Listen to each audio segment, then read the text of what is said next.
JEE Mains 2026 PYQ chapter wise and topic wise. Chapter is System of Particles and Rotational Motion. These are the topics जो आपके exam में पूछे गए थे. Out of these topics हम लोग till movement of inertia of remaining part discuss कर चुके हैं. Now we have to start with this topic, that is rigid body dynamics. Topic open किया जाए. ये टॉपिक ओपन हो गया है.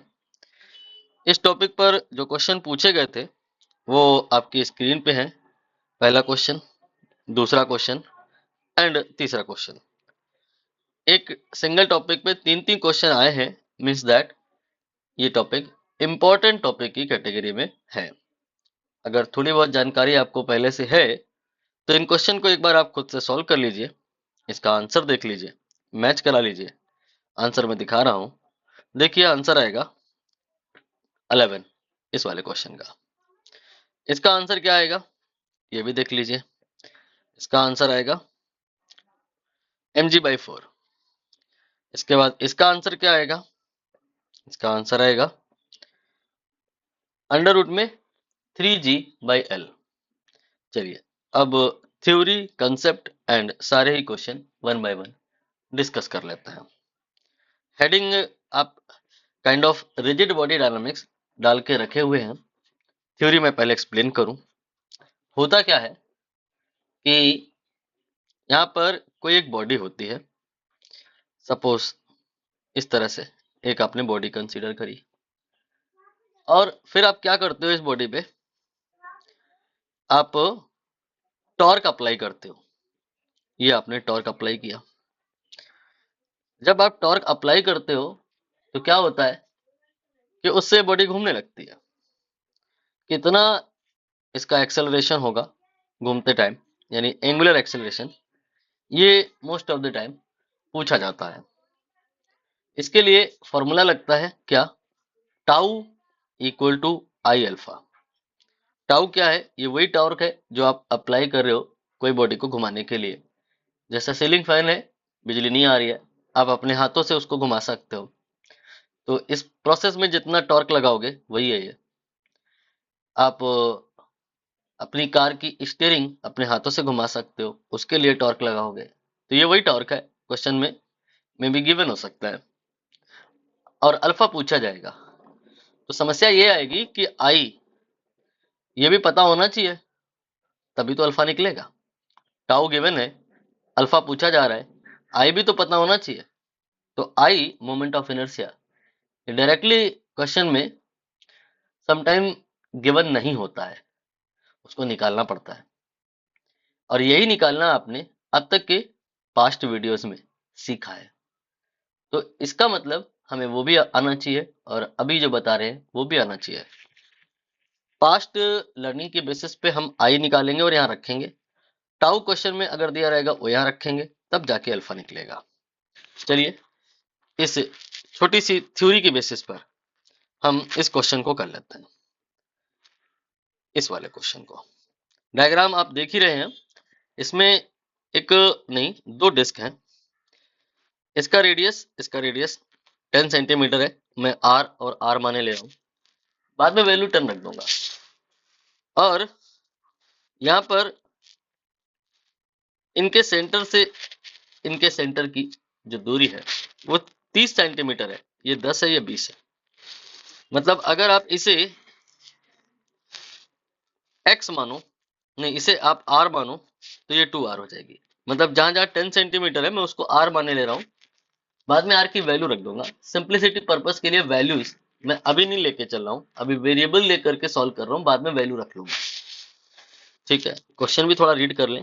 To circular disc radius each 10 centimetre are joined at their centre by rod of length 30 centimetre and mass 600 gram. 600 gram mass है किसका? इस rod का. और फिर कह रहे हैं कि मास ऑफ ईच डिस्क वो भी 600 ग्राम ही है. बड़ी अच्छी बात है, सारे मास इक्वल हैं. ये भी m है, ये भी m है, और रॉड का जो मास है वो भी m है. और m की वैल्यू बाद में आप 600 लेना है।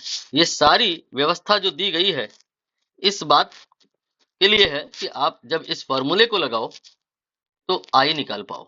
आई क्वेश्चन में डायरेक्टली गिवन नहीं है, आई को निकालने के लिए ये सारा अरेंजमेंट किया गया है। फिर इसके बाद इन्होंने कहा टॉर्क आप लगा दिए, कितना ये दिया हुआ है, टाउ दिया है डायरेक्टली, आई डायरेक्टली गिवन नहीं है, ये सारा तामझाम दिया है, with the help of that आप निकालोगे और जब आप उसको निकाल लोगे और यहाँ रखोगे तो निकल आएगा अल्फा। वही पूछा गया है। क्या पूछा गया? Angular acceleration of the disc, right. तो अभी हमारा फोकस बनेगा जाकर के कैलकुलेशन ऑफ आई। छोटी सी हेडिंग डाल लेते हैं, कैलकुलेशन ऑफ आई। ये हमने प्रीवियस वीडियोस में डिस्कस किया है, अगेन इसको ही हम पहले करेंगे। आई निकालना है, ये आपके पास सिस्टम है, ठीक। तो यहाँ पर आई निकालने के लिए फर्स्ट ऑफ ऑल सबसे जरूरी बात की एक्सेस पता होनी चाहिए, किसके अबाउट हमें मोमेंट ऑफ इनर्शिया निकालना है। ये A B is a line playing the role of axis of rotation. About this, we have to calculate the moment of inertia of this system. Diagram recreate कर लेते हैं, थोड़ा बेहतर रहेगा। We have two disc, दोनों के मास let us suppose m and m है, and center of these disc joined using with a rod length 3r and mass and radius m and r of disc. This system is not rotating about midpoint. Axis of rotation exactly midpoint पर नहीं है, अगर होता तो यहाँ 1.5 और 1.5 होता, लेकिन यहाँ पर r और यहाँ पे 2r है, मतलब मिड पॉइंट से हल्का सा लेफ्ट में एक्सिस आपको बनानी है। This is your axis of rotation. इसके अबाउट इस सिस्टम को आप घुमा रहे हो। ये वही मान के चलो जैसे आप अगर जिम वगैरह में देखे हो तो लोग जब डंबल वगैरह उठाते हैं तो इसी प्रकार का सेटअप रहता है। गुड फील आ रही होगी इस एग्जांपल से। तो यहाँ पर आपने उस डंबल को बीच से नहीं पकड़ा है, आपने उस डंबल को थोड़ा लेफ्ट साइड से पकड़ा और अब रोटेट करो, मोमेंट ऑफ इनर्शिया कितना आएगा। तो मोमेंट ऑफ इनर्शिया किसी भी सिस्टम का निकालने के लिए देखना पड़ता है सिस्टम में कितने लोग हैं। 3 लोग हैं, एक डिस्क, एक और डिस्क और एक रॉड, सबका निकालो और जोड़ दो। तो सबसे पहले हम इस डिस्क का निकालते हैं, इसको मैं 1 लिख ले रहा हूं और इसको मैं 2 लिख लूंगा, इसको मैंने 2 लिख लिया और रॉड को 3 लिख लूंगा। तो इस डिस्क का मोमेंट ऑफ इनर्शिया कितना होगा, कैसे निकलेगा, थोड़ी सी थ्योरी रिकॉल करा दूं। ये मैंने एक डिस्क बनाई, ये डिस्क अगर रोटेट कर रही है अपनी ज्योमेट्रिक एक्सिस के अबाउट, तो इसका जो मोमेंट ऑफ इनर्शिया होता है वो होता है mr²/2। बट अगर ऐसा ना हो, ये डिस्क रोटेट करे not about geometric axis, about diameter, तो इसका आई होता है mr²/4। ये मैं अब डिराइव नहीं कर रहा हूं, परपेंडिकुलर एक्सिस थ्योरम से निकाला जा सकता है, कर चुके हैं आप ये सब। लेकिन अगर हम इस डायग्राम में थोड़ा चेंज करें और डिस्क ऐसे बनाएं तो डायमीटर ऐसे बनेगा और इसके अबाउट अगर इसे रोटेट करेंगे तो आई होगा mr²/4। यहाँ पे इस डिस्क की जो सिचुएशन है इसके ही जैसी है, बट थोड़ा आप सावधानी रखिए। ये डिस्क रोटेट कर रही है not about A B, it is rotating about C D. A B के अबाउट अगर रोटेट कर रही होती तो इसका आई निसंदेह mr²/4 ही होता, लेकिन ऐसा है नहीं। यहाँ ये इसके अबाउट रोटेट कर रही है तो हमें इसके अबाउट आई निकालना पड़ेगा। कैसे निकलेगा? Here we have 2 axes, they are parallel, one of them here passing through center of the object, so we apply parallel axis theorem। क्या होती है? I equal to ICM ये लिखा है प्लस md², ये है डिस्टेंस, ये है d between these 2 axes, d की वैल्यू ये आपने r लेनी है। तो यहाँ पर इसमें आप बस एम आर स्क्वायर जोड़ दो तो ये आ जाएगा 5/4 M R square. This will be the moment of inertia of disk 1. You can say this about this axis. Now we calculate moment of inertia of another disk about same axis. Procedure will be same. Firstly, calculate the moment of inertia of this disk, not about CD. Calculate about AB. ये AB के about निकालिए आप। AB के about हमने आपको याद करा दिया है, ये एम आर स्क्वायर बाई 4 होता है। Now similar approach, these two axes are parallel, one of them passing through center. We apply parallel axis theorem.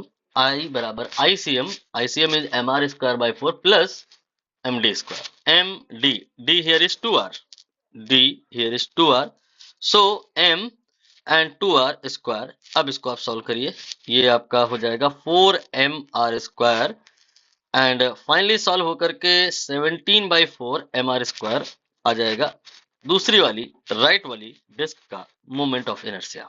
ठीक है, तो I1 आ गया है, I2 आ गया है, और अब हम निकालेंगे क्या, I3। I3 क्या है, इस रॉड का मोमेंट ऑफ इनर्शिया, जिस रॉड पे आपने ये डिस्क फंसाई हुई है डंबल करने के लिए, तो इस रॉड का जो मोमेंट ऑफ इनर्शिया होगा वो कैसे निकलेगा, इसके लिए क्या कंसेप्ट है अलग से डिस्कस करेंगे। ये मैंने एक रॉड बनाई, इस रॉड का मास लेट करिए m, इसकी लेंथ लेट करिए l, और सपोज करिए ये रोटेट कर रही है एक ऐसी एक्सिस के अबाउट जो रॉड के सेंटर से पास हो रही है और रॉड के परपेंडिकुलर है।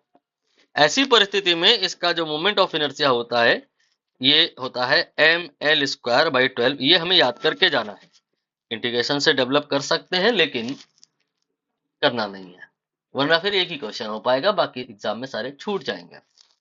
सो you have to remember that यहां पर इस वाली बात का यूज होगा, इसको डिलीट कर दीजिए, इसकी अब नीड नहीं है। यहाँ पर अब I3 निकालना है, इसके लिए इस वाली बात का यूज होगा। यहाँ पे भी रॉड है लेकिन ये रॉड जिस एक्सेस के अबाउट रोटेट हो रही है वो रॉड के सेंटर से पास नहीं हो रही है, मिड पॉइंट से पास नहीं हो रही है। ये आपकी जो रॉड है, अगर ये आपकी जो रॉड है अगर AB के अबाउट रोटेट हो रही होती तो बात सही है, ml स्क्वायर बाई 2 होता, लेकिन ये रोटेट CD के अबाउट कर रही है तो कितना होगा। Again similar approach, apply parallel axis theorem पहले, लेकिन आप ICM निकालिए। अगर ये AB के अबाउट रोटेट करता तो I जो आता उसे ICM कहते और वो ml स्क्वायर बाई 12 से निकलता। रॉड का मास कितना है, सबका मास तो सेम ही है, शायद क्वेश्चन में हर जगह देख लो, 600 ग्राम है, 600 ग्राम है, और लेंथ ये 3r के बराबर है, तो 3r l के स्थान पर रख दो, ये l की जगह पे 3r रख दो, स्क्वायर कर दो, तो ये आ जाएगा m into 9r square by 12। थोड़ा सिंप्लीफाई करिए 3 एंड 4, तो फाइनली ये आ जाएगा 3/4 m r square, that is the value of ICM of the you can से रॉड। बट हमें ये नहीं निकालना है, हमें I3 निकालना है, हमें रॉड का मोमेंट ऑफ इनर्शिया AB के अबाउट नहीं निकालना है, हमें रॉड का मोमेंट ऑफ इनर्शिया CD के अबाउट निकालना है। तो यहां पर ध्यान दो, दोनों एक्सिस पैरेलल हैं, one of them passing through centre of mass, so parallel axis theorem लग जाएगी, लगा लेते हैं।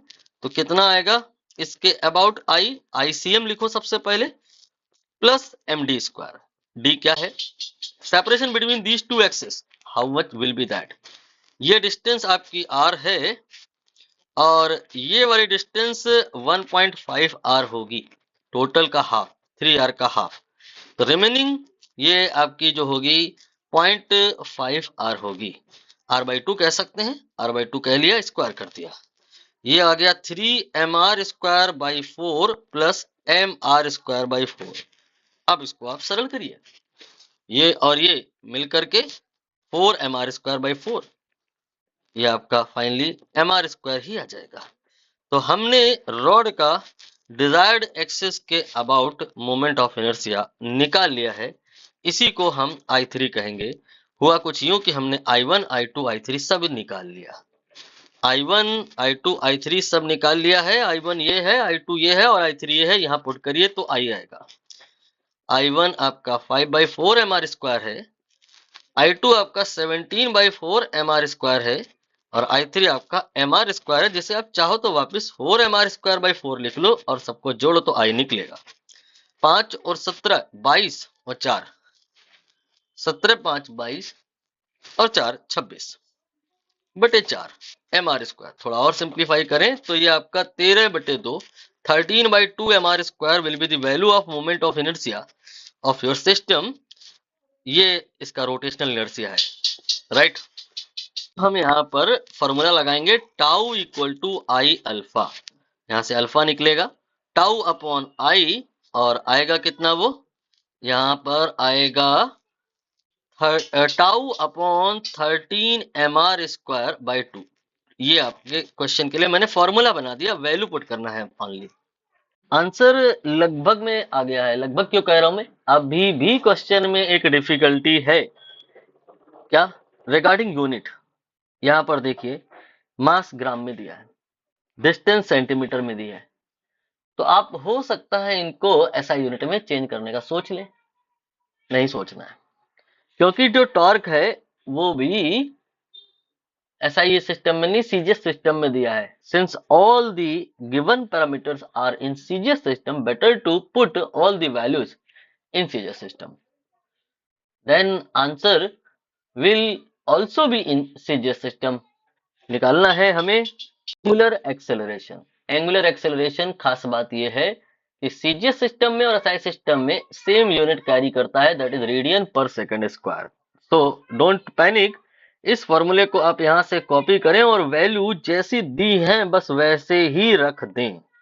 2 देन आई नहीं, टॉर्क हियर इज 43 इंटू 10 की पावर 5 डिवाइड बाई 13। देन इसके बाद में m 600 ग्राम में ही रख रहा हूं मैं, एंड देन r की वैल्यू आपकी है 10। इसको भी मैं सेंटीमीटर में ही ले रहा हूं और एक और 10 स्क्वायर कर दिया मैंने। अब कैलकुलेशन कर लेते हैं। यहाँ पर 1 2 3 टोटल 4 जीरो है ना, तो यहाँ से कैंसिल होकर के ओनली यू कैन से 10 बच जाएगा। तो ये आएगा 2 into 43 into 10 and divided by 13 into 6। इसको आप कैंसिल करिए, ये 3 हो जाएगा। ये हो गया आपका 430 डिवाइडेड बाई 39।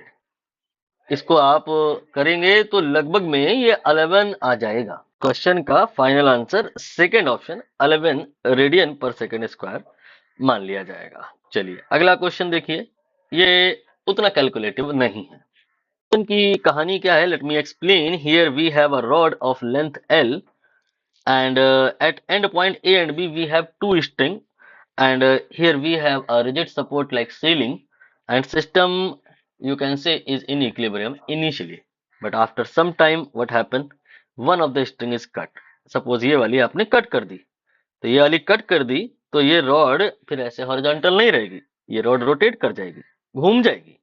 ये रॉड घूम गई, घूमने के बाद कुछ देर बाद ये वर्टिकल भी हो जाएगी। तब की बात नहीं करनी है, जस्ट आफ्टर कट। जैसे ही आपने स्ट्रिंग कट किया तो ये घूमेगी विद व्हाट, एंगुलर एक्सेलरेशन, ये बताना है। या यहाँ पर कितने टॉर्क से घूमेगी ये बताना है।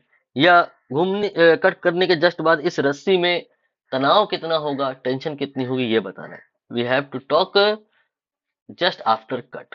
सब कुछ निकालेंगे हम। पूछा हालांकि यहाँ पे टेंशन गया है, ठीक। तो यहाँ पर एक डायग्राम नया प्रिपेयर किया जाए। ये एक रस्सी है और ये एक रॉड है। दूसरी रस्सी कट हो गई है इसलिए मैंने बनाई नहीं है। और अब हम इस रस्सी का जो वेट है W बराबर mg वो लगा देंगे। Weight you know mid point पे लगता है, लगा दिया मैंने। और जिस रस्सी से ये रॉड लटक रही है उस रस्सी का टेंशन मैंने T माना और बना दिया, ठीक। यहाँ पर ये वाला जो T है इसको बनाने की नीड नहीं है क्योंकि ये रस्सी कट हो गई है, ठीक। अब यहाँ पर ये रॉड घूमेगी एंड पॉइंट के अबाउट इस तरह से ये रोटेट कर जाएगी।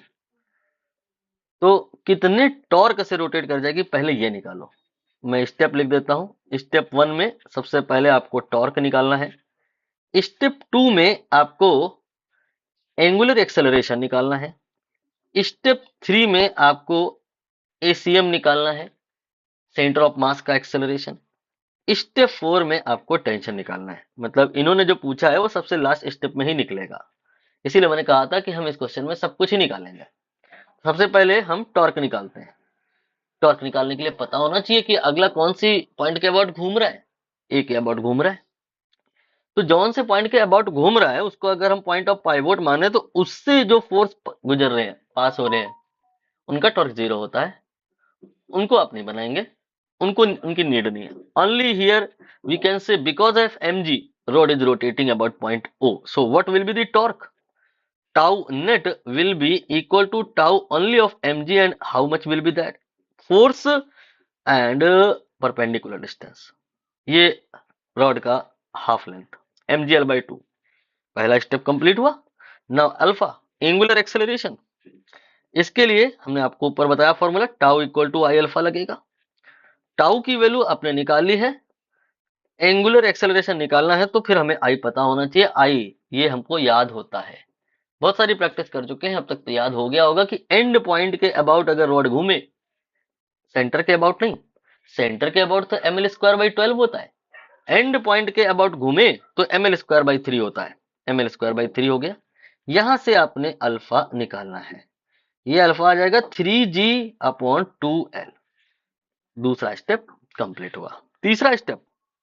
तीसरा स्टेप है एसीएम निकालना है।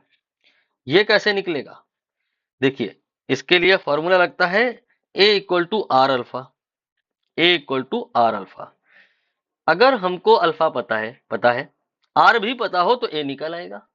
अब आर ले कितना, यहां पर एक सपोर्टिंग डायग्राम और मैं बना दूं।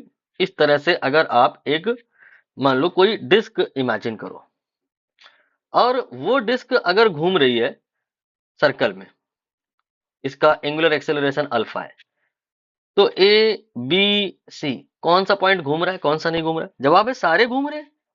ए भी घूम रहा है, वो भी सर्कल में ही घूम रहा है। बी वो भी सर्कल में घूम रहा है। सी वो भी सर्कल में घूम रहा है। लेकिन खास बात यह है कि अल्फा या ओमेगा एंगुलर पैरामीटर जो होते हैं that are of whole body, ये पूरी बॉडी के लिए है। इसका अल्फा, इसका अल्फा, इसका अल्फा सबका एक ही है, ये पूरी बॉडी का है। इसलिए अल्फा किसी पॉइंट का नहीं होता, अल्फा बॉडी का होता है। Acceleration point two point very करेगा, इसका एक्सेलरेशन अलग आएगा। निकालने के लिए आपको जो आर लेना होगा वो ओ से ए तक की डिस्टेंस। बी पॉइंट का एक्सेलरेशन निकालने के लिए आपको जो आर लेना होगा इस वाले सर्किल का रेडियस, ये लेना होगा। जैसे जैसे आप बाहर के कोई पॉइंट को टारगेट करोगे और उसका ए निकालोगे, एक्सेलरेशन निकालोगे या वेलोसिटी निकालोगे या स्पीड निकालोगे, वो ज्यादा आएगा क्योंकि रेडियस बढ़ गया है। मतलब ए इक्वल टू आर अल्फा में इस वाली सिचुएशन के हिसाब से अगर हम चलें तो हम क्या कहेंगे, सर ऐसा है ए प्रोपोर्शनल टू आर है और अल्फा कांस्टेंट है। यही बात यहां पर लगनी है। जब ये आपका ऑब्जेक्ट ऐसे घूम रहा है तो इस पॉइंट का, इस पॉइंट का, इस पॉइंट का, हर पॉइंट का अल्फा सेम है, एक्सेलरेशन अलग है, ए प्रोपोर्शनल टू आर। अगर आपको इस पॉइंट का एक्सेलरेशन निकालना है तो आर की वैल्यू ये वाली लेंगे। आपको इस पॉइंट का एक्सेलरेशन निकालना है, आर की वैल्यू ये वाली लेंगे। लेकिन हमें एक्सेलरेशन सेंटर ऑफ मास का निकालना है। क्यों निकालना है स्टेप 4 में समझ आएगा, क्योंकि net force related with acceleration of centre of मास। अगर हम इसका एक्सेलरेशन निकाल लें तो इससे नेट फोर्स की कोई कनेक्टिविटी नहीं है। इस पॉइंट का एक्सेलरेशन अगर हम निकाल लें, ये सेंटर ऑफ मास का एक्सेलरेशन है, इससे नेट फोर्स कनेक्ट हो जाएगा, लिंक हो जाएगा। एक्चुअली आपको पता ही होगा ये net force equal to M A नहीं होता, एम ए सी एम होता है। हमें ये फॉर्मूला लगाना है स्टेप 4 में, तो इसके लिए हमें एसीएम चाहिए होगा। तो इसलिए हमें इसका एक्सेलरेशन नहीं निकालना, इसका भी नहीं निकालना, इसका भी नहीं निकालना, इसका भी नहीं निकालना, इस पॉइंट का निकालना है, सेंटर ऑफ मास का निकालना है, ये वाली डिस्टेंस। ऐसे एक सर्किल आप अपने दिमाग में चलाओ, उसकी रेडियस l/2 होगी, यहां रखो l/2, एंड अल्फा तुमने निकाला 3g/2l। सॉल्व करें आप इसे तो एसीएम आ जाएगा, ये आ जाएगा 3g/2। अब आप अगले स्टेप की मूव करिए, जहां आप कहोगे net force equal to M A C M. तो नेट फोर्स कितना होगा, थिंक केयरफुली। यहाँ इस बॉडी पर इधर ये कोई फोर्स थोड़ी ना लग रहा है, रस्सी कट हो चुकी है तभी तो सारा बवाल हो रहा है। नेट फोर्स में एक ये है और एक ये है, और आपने कहा कि सेंटर ऑफ मास का एक्सेलरेशन इस सर्किल के हिसाब से चलो तो डाउनवर्ड होगा। इस बॉडी का linear acceleration, centre of mass का एक्सेलरेशन डाउनवर्ड डायरेक्शन में है। निश्चित है कि downward force more compare to upward, so net force will be mg minus T. यहां पर लिख रहा हूं मैं mg minus T, that is the value of net force equal to mass of the rod m and multiplied by ACM। ये 3g/2 हो जाएगा। अब आप इसे सॉल्व करें तो t इक्वल टू क्या आएगा, mg माइनस 3mg/2। एक बार मैं फिर से कैलकुलेशन चेक कर लूं। कैलकुलेशन चेक कर ली है और गलती मुझे मिली यहाँ पे, ये 2 बार 2 और 2 मिला के 4 हो जाना था। I really apologise. ये यहाँ पे चेंज, यहाँ पे चेंज, यहाँ पे चेंज, और फाइनली टी की वैल्यू mg माइनस 3mg/5 यानी कि mg/4। Final second answer correct होगा, right. Now we have next question. Okay, इस डायग्राम को आप ध्यान से देखिए, कहानी यहीं से समझ आएगी।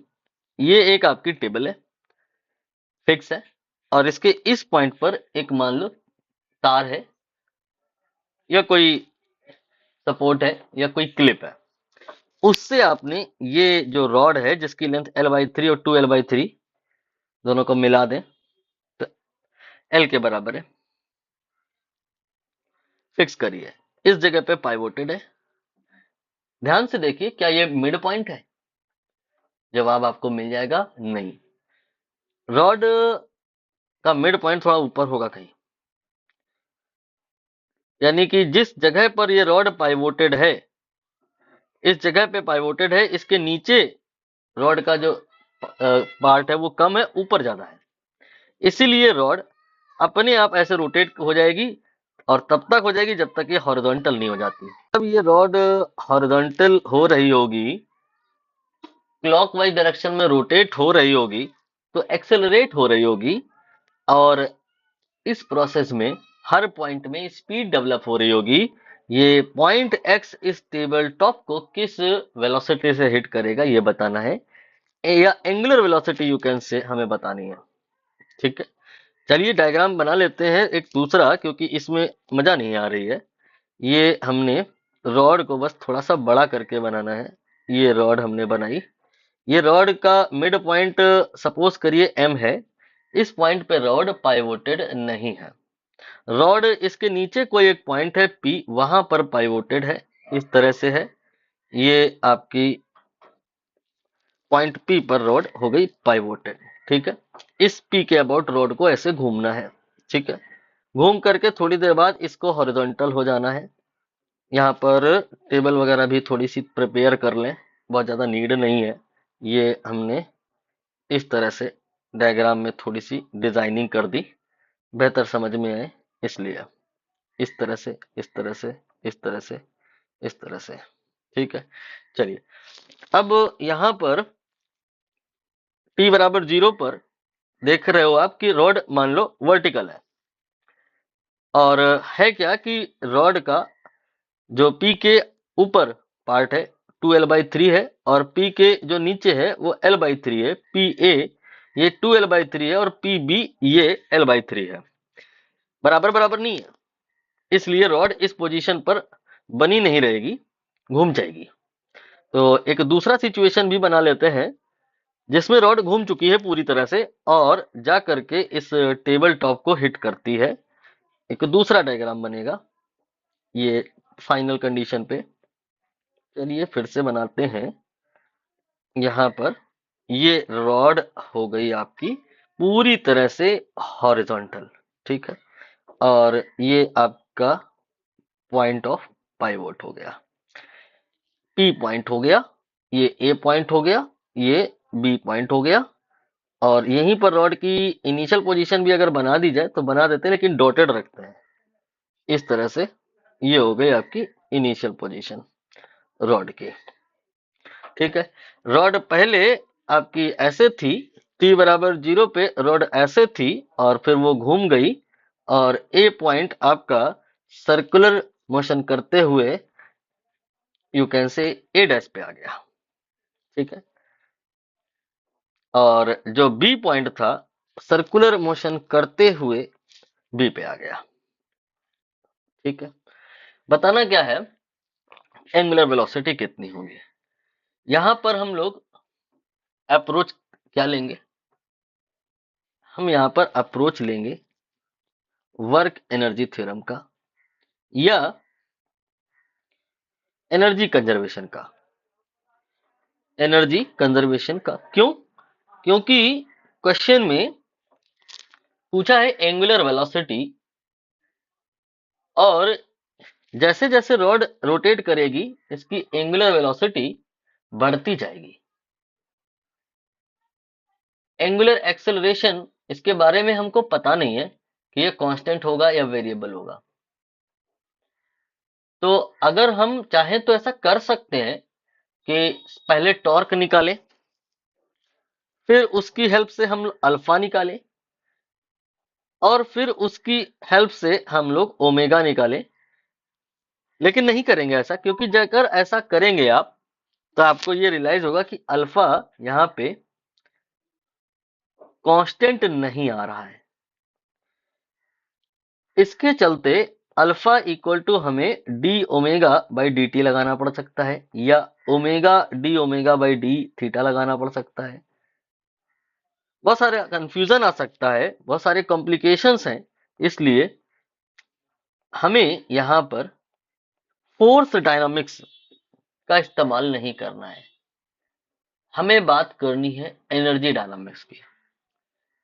एंगुलर वेलोसिटी निकालने के लिए हम लोग फोर्स के रास्ते भी आ सकते हैं, एनर्जी के रास्ते भी आ सकते हैं। फोर्स के रास्ते आना थोड़ा मुश्किल है, इसलिए एनर्जी के रास्ते आएंगे।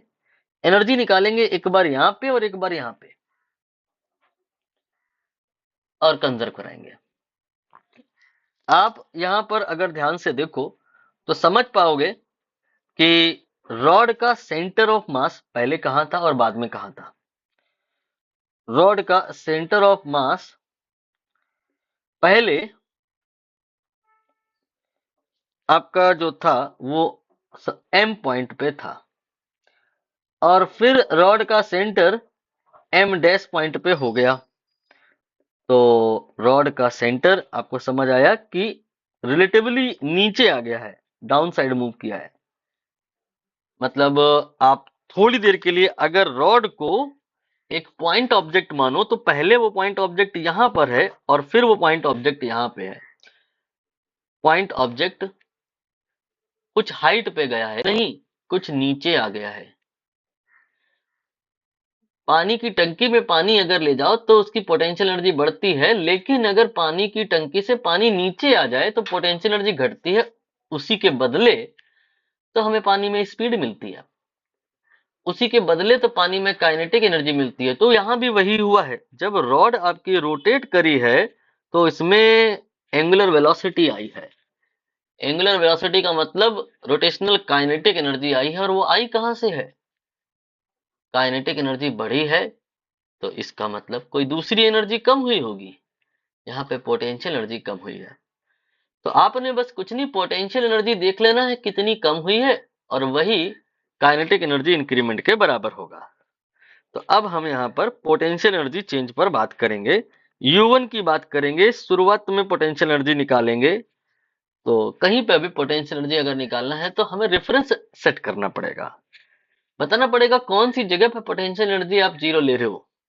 हमने एक लाइन बनाई रॉड की फाइनल स्टेट के कोरेस्पॉन्डिंग, और वहां पे लिख दिया मैंने U0। मतलब ये है कि अगर इस लाइन पर कोई पॉइंट है तो उसकी पोटेंशियल एनर्जी आप जीरो मानेंगे। यहाँ कोई भी पॉइंट है तो पोटेंशियल एनर्जी जीरो मानेंगे, मतलब U2 जीरो है। रॉड की फाइनल पोटेंशियल एनर्जी जीरो है, क्योंकि रॉड की फाइनल स्टेट इंप्लाइज कि हमारे पास एक पॉइंट ऑब्जेक्ट है जो कि m डैश पे है।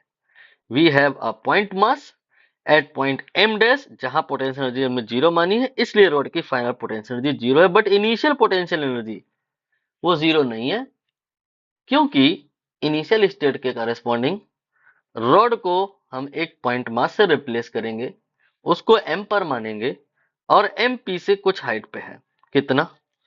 ये आपकी जो डिस्टेंस है ये 2l/3 है, और m मिड पॉइंट है, इसलिए a से m तक की जो दूरी होगी वो l/2 होगी। इसको माइनस कर लीजिए तो आपको mp पता चल जाएगा। 2l/3 में l/2 माइनस कर लीजिए, 2l/3 में l/2 माइनस कर लीजिए, l/6 आ जाएगा। l/6 यू कैन से is the value of h। आपको पोटेंशियल एनर्जी के लिए mgh लगाना होगा। किसी पॉइंट मास की पोटेंशियल एनर्जी का फॉर्मूला mgh होता है। तो m हो गया, g हो गया, और h ये वाली वैल्यू l/6। तो यू कैन से initial potential energy mg l/6 है, फाइनल पोटेंशियल एनर्जी जीरो है, तो पोटेंशियल एनर्जी में जो कमी हुई है डेल्टा यू इन मोड, वो mg l/6 के बराबर है, और यही बराबर होगा किसके? काइनेटिक एनर्जी गेन के। शुरुआत में काइनेटिक एनर्जी रॉड में तो है नहीं, यहां पर काइनेटिक एनर्जी शुरुआत में तो है नहीं, k1 जीरो है। k2 ये अगर रॉड की एंगुलर वेलोसिटी ओमेगा है तो that will be half I omega square. तो k2 half I omega square minus k1 zero, that will be the change in kinetic energy delta K, या increase in kinetic energy. It will be equal to decrease in potential energy half I omega square, simply you can say mg l/6। अब I ये हमें पता नहीं है, निकालना पड़ेगा तभी आंसर आएगा। रॉड अगर ये मिड पॉइंट के अबाउट रोटेट हो रही होती, मतलब ऐसी कहानी होती जैसी मैं अभी बना रहा हूं, तो उस सिचुएशन में रॉड का मोमेंट ऑफ इनर्शिया, ये अगर l/2 और l/2 होता, तो इसका मोमेंट ऑफ इनर्शिया ml²/12 होता, लेकिन नहीं होगा। यहाँ पे रॉड m पॉइंट के अबाउट रोटेट नहीं हो रही है, ये जो p पॉइंट है m से थोड़ा नीचे है, रॉड p पॉइंट के अबाउट रोटेट हो रही है, इसके अबाउट I कितना होगा? इसके लिए हम पैरेलल एक्सिस थ्योरम लगाएंगे, ICM प्लस mr² या md²। We have a axis passing through P like this, another axis passing through P like this. If it is rotating about point M, then I will be ml²/12. What will be if it is rotating about P? For that purpose, we apply this formula. ICM will be ml²/12 plus md. Separation between these 2 points, M and P. Again l/6. B से P तक की जो distance है, आप समझ रहे हो, ये l/3 होगा, और M से B तक का जो डिस्टेंस है ये l/2 होगा। माइनस कर लीजिए, l/6 आ जाएगा। D की वैल्यू l/6 आ जाएगी, रख दीजिए, सॉल्व करिए। ml²/12 प्लस ml²/36, यहां पर आप 3 से मल्टीप्लाई कर लो, तो 4ml²/36, या यू कैन से ml²/9 आ जाएगा। If rod is rotating about point M, then moment of inertia will be ml²/9। Now इसे आपको रखना होगा यहां पे, half ml²/9 omega square equal to mg l/6। थोड़ी कैलकुलेशन है, m से m कैंसिल हो रहा है, एक l भी कैंसिल हो रहा है, एक तब भी बचेगा, और यहाँ पे 3 का पहाड़ा पढ़े आप 3 बार, और यहाँ पे पढ़े 2 बार, ये भी कैंसिल हो जा रहा है। तो ये आ गया l omega equal to g, omega equal to 3g/L, या omega equal to you can say under root में 3g/L। That will be the final angular speed of the rod. यहाँ के बाद और भी क्वेश्चन क्रिएट हो सकते हैं, यहाँ पूछे नहीं गए, मैं आपसे पूछ रहा हूं, आ जाए तो कमेंट करिएगा कि यहाँ पे एक्स पॉइंट इस टेबल टॉप को किस वेलोसिटी से हिट करेगा। ओमेगा नहीं पूछा है मैंने, वी पूछा है। तो आपको समझना पड़ेगा कि एक्स पॉइंट कौन से रेडियस का सर्किल ट्रेस कर रहा है, आर निकालना पड़ेगा। फिर उस आर का क्या करोगे, वी बराबर आर ओमेगा लगाओगे। ओमेगा पता है, आर अगर तुम समझ गए वो रख दोगे तो वी आएगा। From this from that theme, you will be able to calculate the speed with which point X will strike the tabletop। ये भी पूछा जा सकता है। इसके बाद क्वेश्चन में बहुत मसाले डाले जा सकते हैं कि ये यहाँ पे कोलिजन हुआ, कोलिजन इलास्टिक था तो ये वापस ऐसे घूम गया। और सबसे मुश्किल क्वेश्चन जो कि आप लोगों के लिए डुएबल नहीं होगा, कोई कर ही नहीं पाएगा, कि जब ये ऐसे जाएगा तो फिर ये वापस ऐसे जाएगा, अगर कोलिजन इलास्टिक हुआ तो फिर टकराने के बाद ऐसे आएगा, फिर ऐसे ऐसे अगर ऑसिलेट करने लग गया तो उसका टाइम पीरियड क्या होगा। कभी इस पर बात करेंगे, इतना कठिन आता नहीं है जेई मेन में, कभी कभी आ जाता है थोड़ा बहुत कठिन, ये थोड़ा बहुत कठिन ही है। और ज्यादा कठिन एडवांस सेक्शन में करेंगे, जब मेंस के बाद एडवांस की प्रिपरेशन में आपको कराऊंगा, तब आप इस तरह की स्टोरीज को भी देख पाएंगे। ये टॉपिक आपका पूरी तरह से खत्म हो चुका है, इंडेक्स की तरफ चलते हैं। कोई डाउट अगर रह गया हो तो कमेंट सेक्शन में आप पूछ सकते हैं, टेलीग्राम व्हाट्सएप के थ्रू भी पूछ सकते हैं। नंबर आप सबके पास ही ऑलरेडी है, फोन नहीं कर सकते हैं, हमको दिक्कत हो जाती है। बाकी अगला जो टॉपिक रहेगा वो होगा rotation about fixed axis, short में राफा, रोटेशन अबाउट फिक्स्ड एक्सिस। इसकी बात अगले वीडियो में करेंगे। बहुत बहुत धन्यवाद।